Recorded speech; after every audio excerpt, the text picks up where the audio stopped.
The Brief, Chapter 2, Part 2. It was sometimes said of Simon Ellison by his masters at school that he'd been rather too conspicuously blessed. Tall and fair, with a boy's own hero's rugged good looks, he was a brilliant sportsman. Cricket, rugby, athletics, it didn't matter what sport, he led the school team.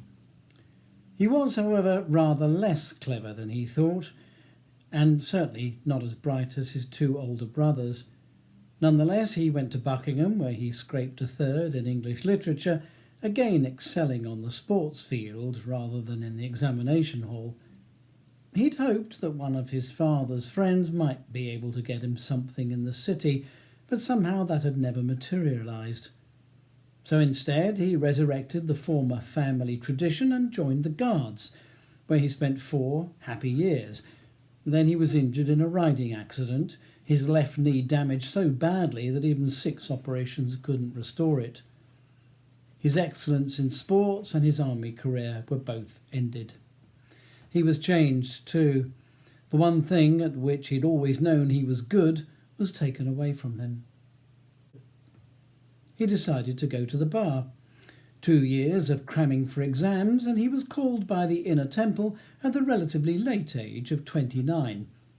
Once in chambers, his family connections, relaxed style and abundance of charm combined to ensure a satisfactory practice, but he was still not the man he'd been. The one thing about Scruffy, his mother would say of him, is his temper. Ever since he left the Guards, he's had a deuce of a temper. And as Stanley, the senior clerk at 2 Chancery Court, is now appreciating, Scruffy Ellison is at that moment in a deuce of a temper. "Just look at that!" commands Ellison, throwing the court diary onto the desk before Stanley with a thump. "What about it, sir?" asks Stanley. "What am I doing tomorrow?" demands Ellison. "Well, nothing at the moment, sir. It's been a bit quiet the last few—" "But what was I doing?" Ellison points to an entry against his initials which has been scored through. It's still possible to read "The Queen versus Mussouf." "Well, that was a case for Richters," starts the clerk. "No, not was a case, Stanley. It is a case. It's just that I'm not doing it anymore. And what's that?"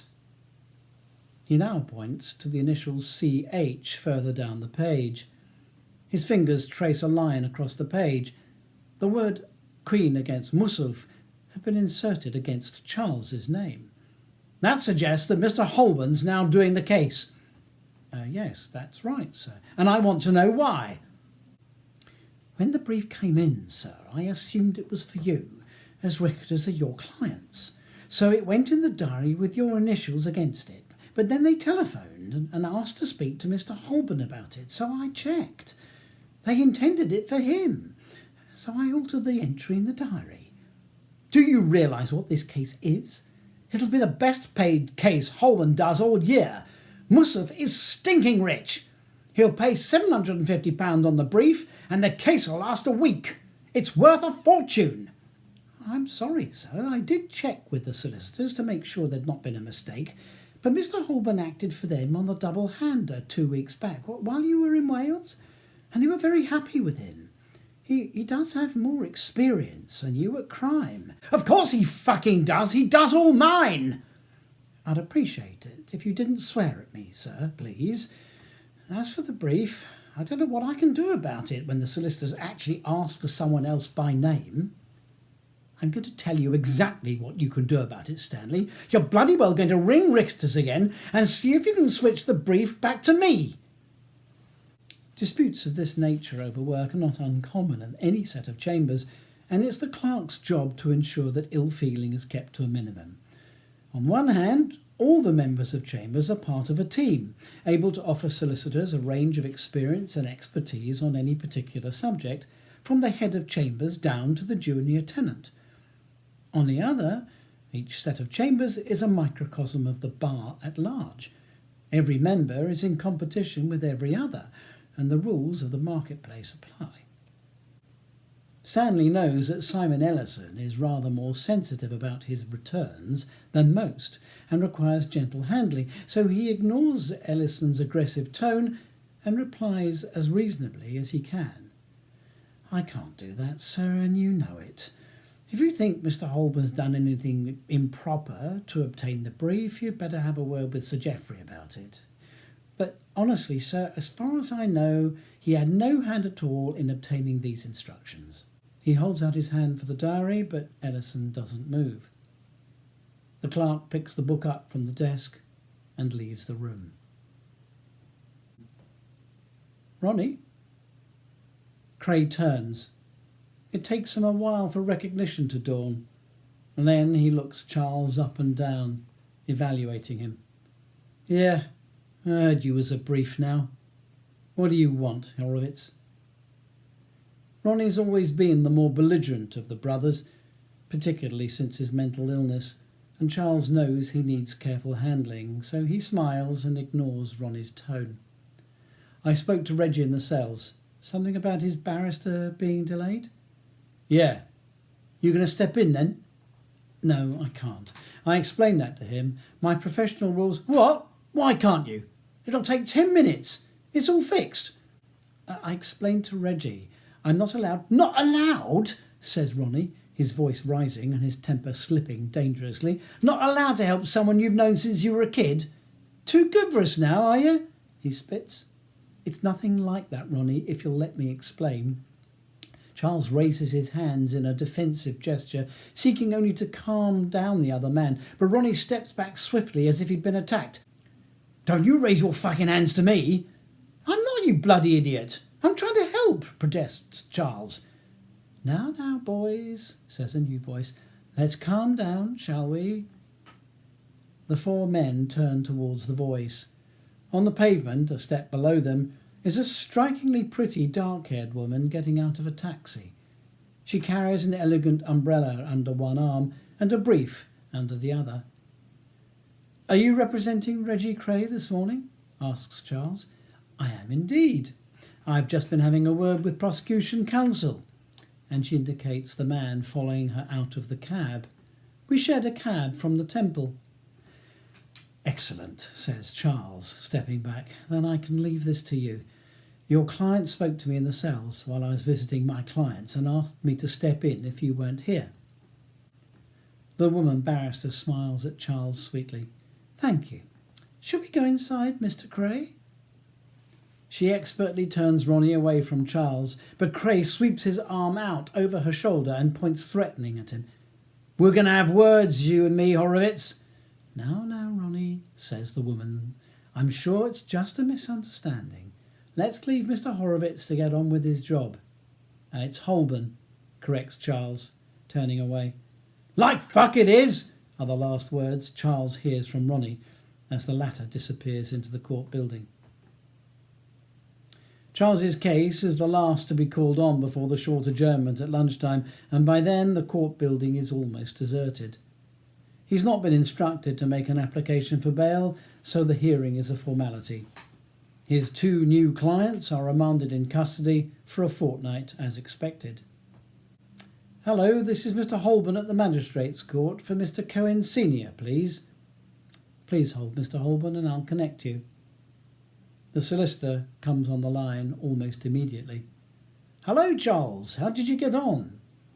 "Well, you were right. One of them is Derek Plummer. I signed them up."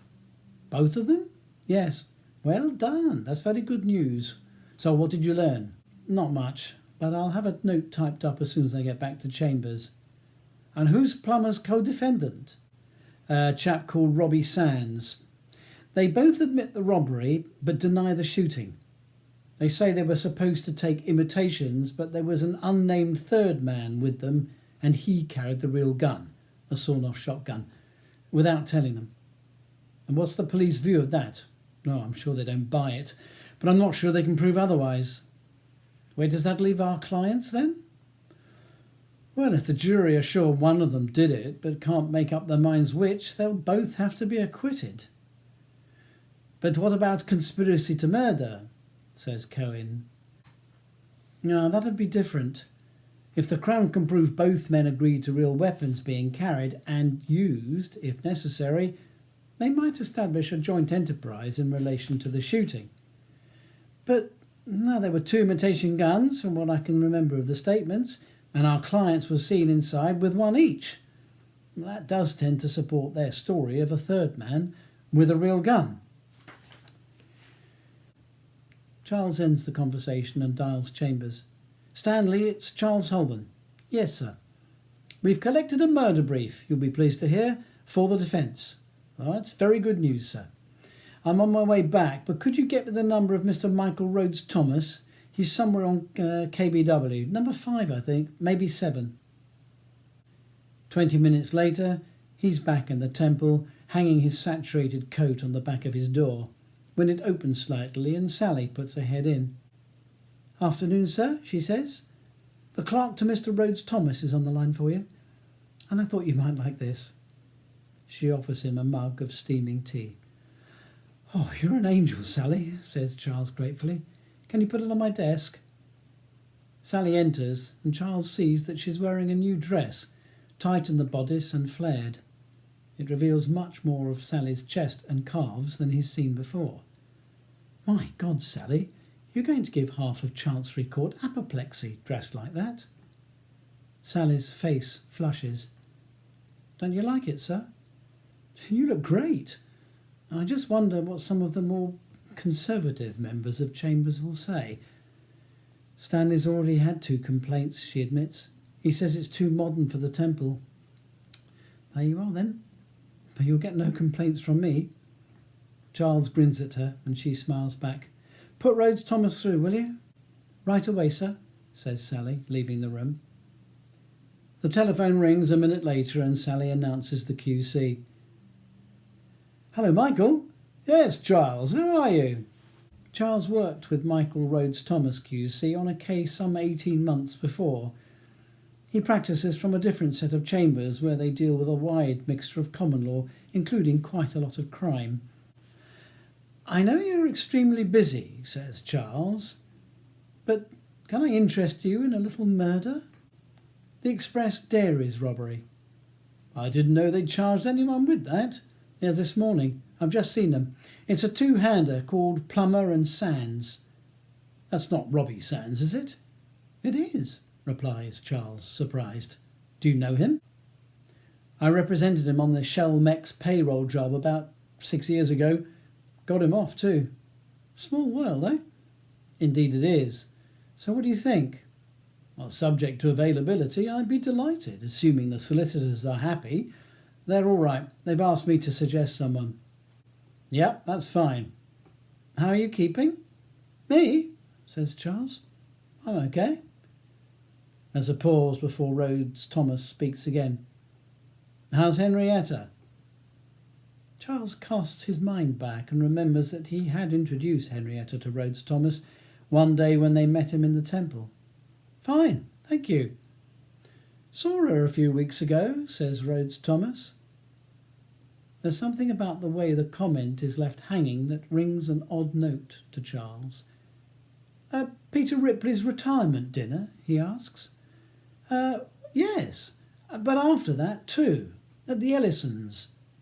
There's another pause. I expect you were burning the midnight oil again. Yes, I expect so, says Charles, somewhat distracted. Do you mean Simon and Jenny Ellison? Yes, he's in your chambers, isn't he? He is. I just didn't realise that Henrietta saw them socially. Oh, I think it's something to do with Jenny's charity work. I got the impression that Henrietta was involved too. That must be it, then. There's another pause. Let me know if you fancy a drink after court one day, Charles.